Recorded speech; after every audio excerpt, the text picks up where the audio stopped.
Time to pick out my mode of transport for the day, and lucky for me, they're surprisingly easy to use. The motor works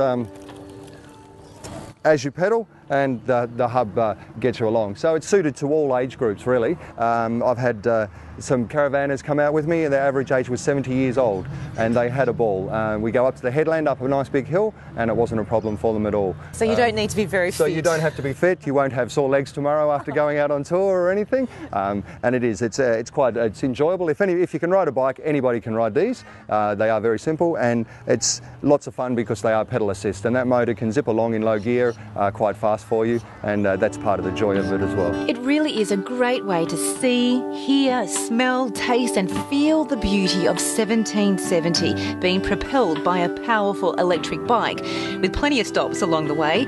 And the wonderful and extremely knowledgeable and passionate Marcus is on hand with local info about the natural surroundings. Very dry and light, so it can be used to light fires and start their fires with their fire sticks. Also, they could cut big slabs of it off and soak it in a creek, and they could wrap food in it. Okay, you can see how papery it is, and it just pulls apart. He certainly is such a wealth of information. Driving on though, it's fish feeding on the agenda, and no need to bring your own food, as my guide has thought of it all. Tell us about one of the most fun parts of our bike riding trip. What I enjoy, and I find that a lot of big kids or little kids do enjoy, is actually feeding the fish down here. And we have a couple of varieties of bream species, the sandy bream, black bream, and also some butterfly bream that come in. And so what are we feeding them? The fish pellets here. Okay. So that's a pelletised fish food. So it's nice and healthy for them. It's better than feeding them bread or anything like that might bloat them up. As you'll see shortly, the fish come in and love it.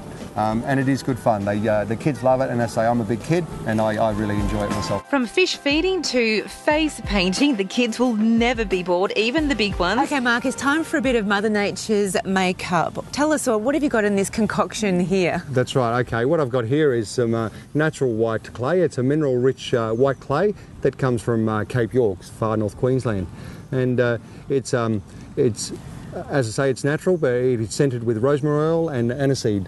It has a beautiful scent to it, and it's very good for the skin. It's exfoliating, and also it can help with sores, with little mozzie bites, scratches and cuts. You can put it on and leave it on, and that will help dry them out also. Great. So you're the local beautician? Yes, that's right. Yeah, I'm a man of many hats, yes. So why are we doing this today? Explain the reason we do this is mainly because it's our tribute to the Aboriginal people. The Aboriginal people would use clays, white clay, black clay, some different ochres, to paint themselves up with their totems and their tribal markings in their ceremonies and corroborees and things like that. So this is our little tribute to the Aboriginal people of how they would traditionally live their lives. So we have it all get a face mask and a bit of a war paint, or it could be, and it's a bit of fun. That's, yeah. Okay, so who's up first? I will. Oh, good girl. Oh, brave girl. One brave girl. Well, I'll get Lisa because she's probably on the right angle there. And so do you know much about the different types of face painting that they would do? They would, it would vary from tribe to tribe, and they would usually use their markings of that tribe. The Garang people, who are the tribe from here, they would paint their face. They have what they call a message bird, and they would paint a nice bird on their face. And also they could paint, they're known as the Six Rivers tribe, because within their range is 6 rivers, 6 major rivers. So they would put stripes across their arms or their legs, 6 stripes, representing the Six River tribe. And then each Aboriginal is born with a totem, and that is usually an animal of some sort. And a lot of the people from this area have the owl as their totem, and as they go back into Miriam Vale, there we go. Yeah, it looks a little bit like this, just better. Yeah, beautiful. It really is a fascinating way for the whole family to enjoy something together. Thank you all for joining us on our ride. You all look gorgeous with your face painting. We've done fishing. You are the 1770 history walking book. We're just amazed with what you know, your passion for Indigenous culture and the people. Mm-hmm. It is very overwhelming. You've actually made me quite emotional at times with what you know, and I think just to be able to have someone who has as much enthusiasm for these wonderful Australian people is just, you have to come and see this man. Absolutely. Can I thank you? No, thank you very much. Marcus Webber, for your time. No, thank you. Beautiful. It's my pleasure. All right. It's time for some face painting. I get too emotional on me. Here we go. It's now time to see what Graham is up to at the Caravan Camping and Touring Holiday Show. What is the T-van? Well, Graham, the T-van's a go-anywhere caravan. This will go where your conventional caravan won't. So wherever a four-wheel drive owner wants to go, they take their T-van with them. Essentially, it's got a full-size double bed and all the advantages of a small caravan. So you're underneath a hard roof and behind hard walls, so if the weather cuts up rough, you're covered. But when you get to your campsite, you've got a full 2 metre by 1700 tent which deploys from this area and onto the fold-out deck. So you immediately increase your living space from a double bed area to a 4.8 metre long campsite. Excellent. And then from there you can go on to add annexes and shower and toilet en suites and everything.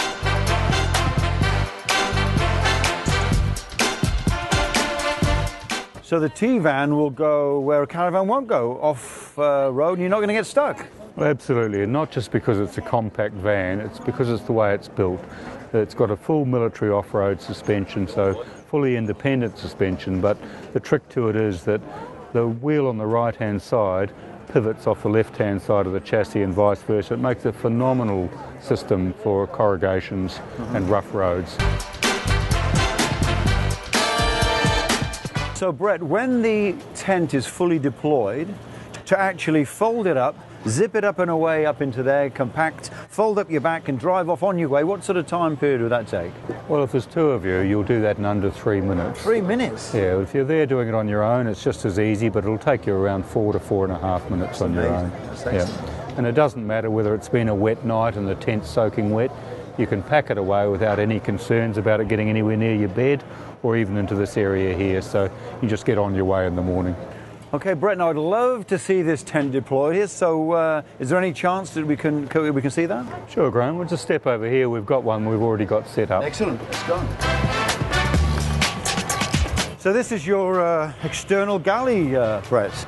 Yeah, it's the stainless steel cooker, self-supporting, all just telescopes away, so cutlery, pressurised water to your sink, twin burners, windshield, simple, effective. Folds up, all slides into the... Absolutely. Come and show us this tent, Brett. Ah, this is very spacious here, Brett. I mean, I'm 6'2", 188, and this must be virtually 3 metres tall. What's the measurement? Yeah, well, your floor area is 2 metres long by 1700 wide, so if you've got additional people camping with you, they can lay their swags here, or we have a family room option, which is the same size as what we're looking at here, out to this side. Well, Brett, thanks very much for the tour of the T-van. Excellent, and we'll see you again.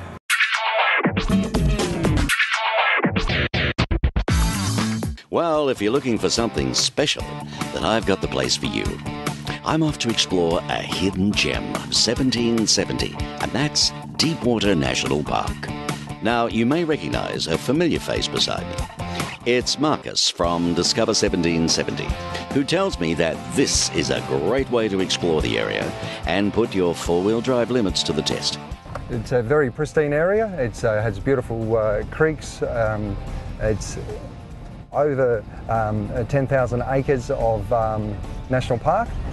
So we have a large variety of different animals in here, kangaroos, several different wallabies. The bird life through here is fantastic. There's a chance to see maybe an emu in the scrub here, some sunbirds which are really nice, a nice golden yellow bird, beautiful to see. There'll be brush turkeys, and Obviously there would be a lot of other Australian native animals living here, but mainly most of those would be nocturnal, so we'll probably only see traces of them, not actually see them, unfortunately. Many people come to Deepwater to enjoy the beach for a fish or a swim in a quiet, unspoilt area. There is no four-wheel drive access along the beach due to protecting the vegetation. But I would advise parking up and checking out the great views anyway with a short stroll to the beach. So as you can see, it's been beautiful. We've come through the Deepwater National Park and left the four-wheel, took the nice sandy loam path. This is what you come out to, and it's absolutely gorgeous, Marcus. Coral sea here. Beautiful. Just look at this whole stretch of beach that you can walk on and explore. There'd be all sorts of different things you could find. It's lovely, Marcus. Now that point that you can see down there, apparently if you just go around that, you can see there's water. We'll see the headland of 1770 and through Agnes Waters, yes. Okay, so really we're pretty close. It's just that by coming through the park. Coming through the track, it's a windy track, so it seems a little bit longer, yeah. But as the crow flies, it's not that far. It is a two-way track, so take it easy, as you could meet a vehicle at any time. For bushwalkers, walking along the beach or road gives you a chance to look closely at Deepwater's plants and animals and to absorb this peaceful atmosphere. It's paradise here. I believe it's paradise. So that's why I live in this region, because there is so much to explore and do. And it's just beautiful scenery. It is fantastic. It is indeed. If you intend to bushwalk, obtain a topographic map and ask for advice from an expert on the area, like Marcus, before departing. Now, for more information on Deepwater National Park, visit our website. Coming up, the Roswell crew are on hand for another maintenance tip. And what's pink, amphibious, and enjoys sunsets on the beach? We'll find out after the break.